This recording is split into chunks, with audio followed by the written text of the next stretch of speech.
آج نیا مالیاتی سال شروع ہو گیا. So welcome to new financial year and welcome to hell. کیونکہ یہ ہیل ہی ہوگا, جہنم بن جائے گا. اور نظر ابھی آ رہا ہے کہ سب سے بڑا بیوقوف آدمی پاکستان میں وہ ہے جو اس ٹیکس نظام کا حصہ ہے. Because instead of getting relief, instead of getting privileges, اس کو اور سکویز کیا جا رہا ہے. تنخواہوں میں تباہی پھیر دی انہوں نے. 75 ارب کے نئے اب جو سیلریز کے سٹرکچر کو اوپر نیچے کیا وہ بھی آپ کی جیبوں سے نکلیں گے. 200 ارب کے نئے ٹیکسز بن رہے ہیں.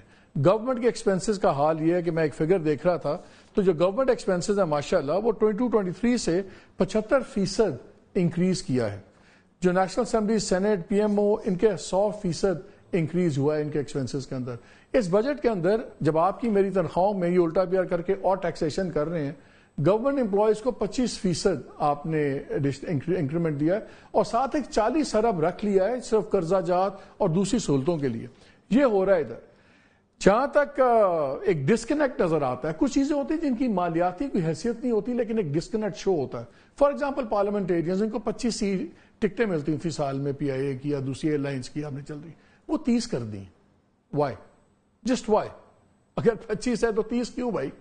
اچھا, اور اگر آپ نے ایگزاسٹ نہیں کی تو وہ لیپسیبل نہیں ہوں گی, وہ اگلے سال پہ چلی جائیں گی. ابھی وہ پتہ نہیں کہ اگلے 25 کے اندر یہ اگر 10 بچائیں ہیں وہ ایڈ آن ہوتی ہوں گی, کیا ہوگا. ٹریولنگ الاؤنس 10 روپے سے لے کے جو ہوتا تھا اس کو 25 روپے کر دیا. Again may be very little in numbers. بات ہے ایک آپ شو کرتے ہیں کہ ہم لوگوں کے ساتھ ہیں. ادھر دوسری طرف دیکھیں ماشاءاللہ بیوروکریسی, آپ پہ میرے ٹیکسز لگ رہے ہیں. اگر آپ ریٹائرڈ یا سرونگ بیوروکریٹ ہیں, اگر آپ ریٹائرڈ یا سرونگ آرمی آفیسر ہیں, تو آپ کی جو سی پہلی ٹرانزیکشن ہے پراپرٹی کی اس کو ٹوٹل اس کے اوپر کوئی ٹیکس نہیں ہے. ہمیشہ سے ہوتا تھا شہداء کی ایک کیٹیگری تھی, شہداء ان کے وارثان کی, اس میں ایڈ کیا انہوں نے غازیوں کو جو وونڈڈ ہیں. پرفیکٹلی فائن, کسی کو شہداء پہ غازیوں پہ کوئی اعتراض نہیں ہے, لیکن ساتھ ہی اٹیچ کر دیا جملہ سرونگ اینڈ ریٹائرڈ آفیسرز. کیوں؟ آسمان سے اترے ہوئے.